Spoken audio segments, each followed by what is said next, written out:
Olá, sejam bem-vindos ao meu canal. Eu sou Tamires Blackshire, sou casada com um gringo e aqui nesse vídeo eu vou falar como que foi o meu casamento com o meu marido aqui no Brasil. Primeiro eu vou falar de onde que ele é. Meu marido, ele é americano, ele veio de Michigan e atualmente ele mora aqui comigo no Brasil, né? Então, o processo, ele não é tão difícil, porém, ele exige detalhes. Então, quando meu marido veio, ele não era residente ainda, ele não morava ainda no Brasil, mas ele veio e já começamos a iniciar o processo, né? Então, como que foi o processo? A primeira coisa que fizemos, fomos até o cartório, né? Então, para ver qual que era a exigência do cartório para casar com um estrangeiro aqui no Brasil. E aí o cartório, ele exigia a certidão de nascimento apostilada. Porém, meu digníssimo marido, ele não trouxe dos Estados Unidos a certidão apostilada. E aí o cartório nos deu a opção de um atestado consular, tá? E aí, como que a gente conseguiu esse atestado consular? Primeiro, ele agendou com o consulado americano de São Paulo, né? Porque nós estamos no estado de São Paulo. E eu acho que com 3 ou 4 dias, se eu não me engano, fomos até São Paulo. Quando chegou lá, eu fiquei do lado de fora, né? A gente não pode entrar, só ele que entrou. E aí, ele ficou um tempinho lá, ele pagou em torno de $50. Ele pagou $50 e ele saiu com o papel. Quando eu olhei o papel, me surpreendeu um pouco, porque é um papel simples, tá? É um papel onde o cônsul faz ele escrever ali: eu, fulano, nascido no estado tal, filho sabe, escreve o nome do pai, escreve o nome da mãe, e o estado civil, tudo certinho. E aí o cônsul, ele assina e carimba ali, constatando que aquilo ali é verídico, tá? Então é um papel simples e junto com esse papel vem o comprovante de pagamento. E aí, tá, essa foi a primeira etapa, tá? E aí levamos ao cartório para pegar a informação para falar, olha, esse aqui é o atestado consular dele. O cartório achou muito simples o documento. Falei, sim, mas é esse o documento que deram lá e garantiram que era esse o atestado consular. Inclusive, ele tá escrito, atestado consular. E aí o cartório ficou um pouco assim, né? Aí o que eu fiz, por isso que é bom que você tenha todas as informações da embaixada, né?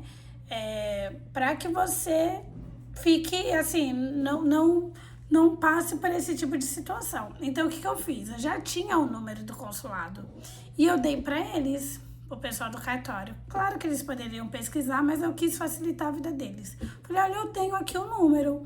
E aí eu dei o número para eles, eles ligaram lá para comprovar se aquele atestado consular era verídico.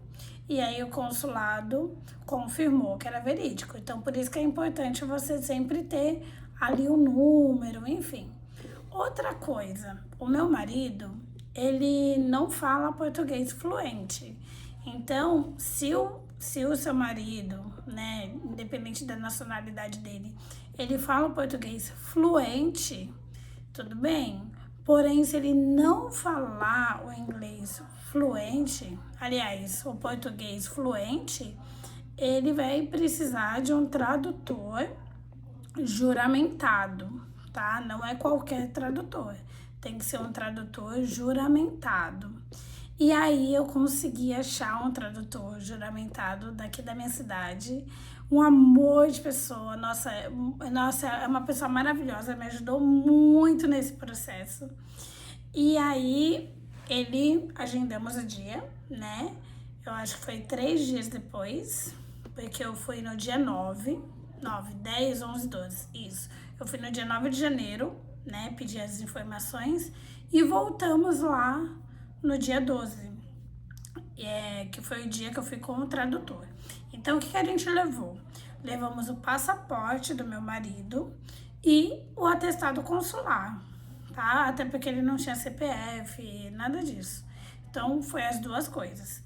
O meu, como foi a cidade que eu já morava, então eu já tinha a certidão lá, então foi muito mais fácil fazer a atualização da certidão, enfim, foi a minha certidão também.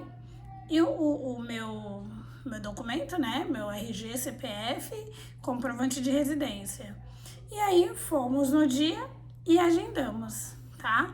Por que eu falo que eu considero que eu casei nesse dia? Porque eu não quis voltar para fazer a cerimônia, que é 6 dias depois, né? Até porque eu casei na igreja, então eu não quis voltar.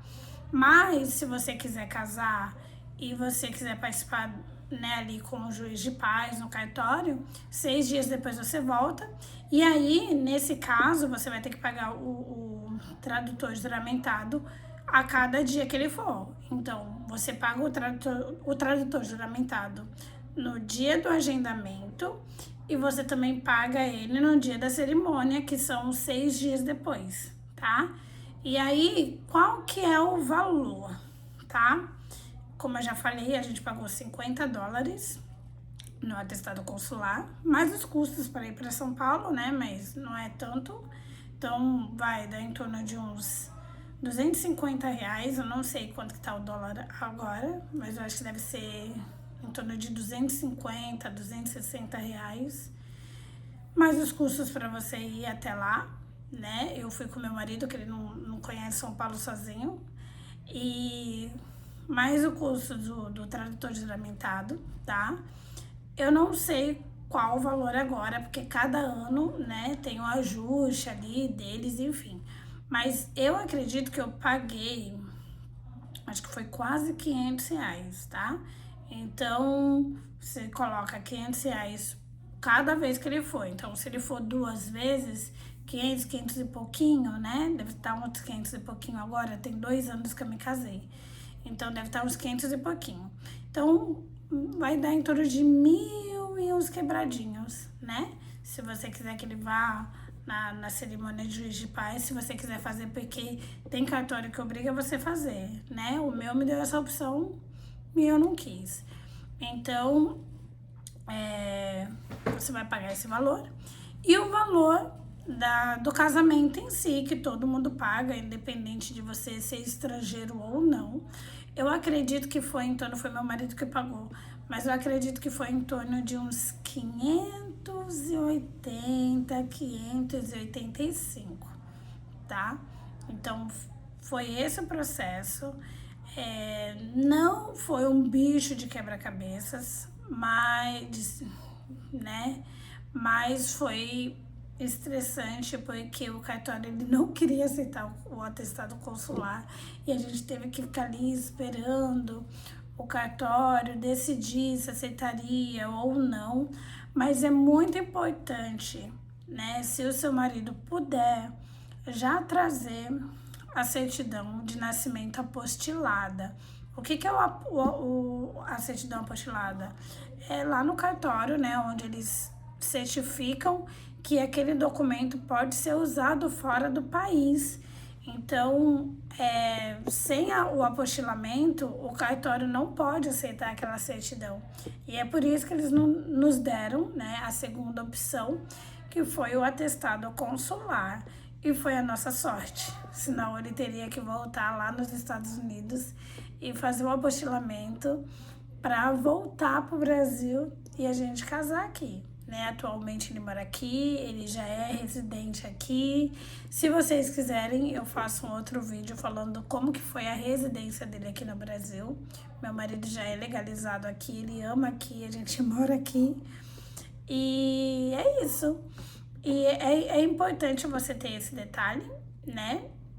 E ter a documentação ali certinha. É importante também o passaporte dele estar em dia, tá?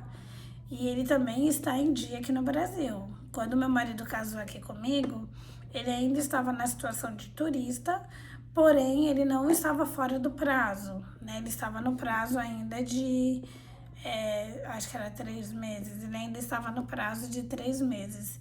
Então, a gente não teve problemas com isso. Mas caso o seu marido ou a sua esposa estiver, né, ali bem no limite do prazo para acabar a permanência aqui no Brasil, é importante na Polícia Federal para poder pagar uma multa, né? Depois no vídeo de residência eu falo sobre isso, né? Porque teve um momento que o visto do meu marido expirou, mas a gente foi lá antes. Mas aí a gente já tava casado, enfim. A gente já tava já no processo da residência, né? Então, é importante pagar essa multa para que estenda o visto dele, para que ele não fique legal no país e acabe complicando a solicitação do casamento, tá? Então é isso, eu espero ter ajudado com esse vídeo. Se você precisar de uma ajuda, quiser falar comigo, Tamires, o que eu faço? Eu vou colocar aqui embaixo o link do meu Instagram, tá? É Tamires Blackshear, mas eu vou colocar aqui embaixo. E aí você pode me chamar no direct, a gente fala, eu te ajudo no processo, eu sou super solícita. Se eu demorar para responder por conta do meu trabalho, mas assim que possível eu vou responder. E estamos aqui para isso. Eu espero que você tenha gostado. Deixa aqui um comentário do que você achou, se esse vídeo ficou claro, se você conseguiu casar. Eu quero te acompanhar e tô torcendo muito aqui por você. Um beijo e até o próximo vídeo.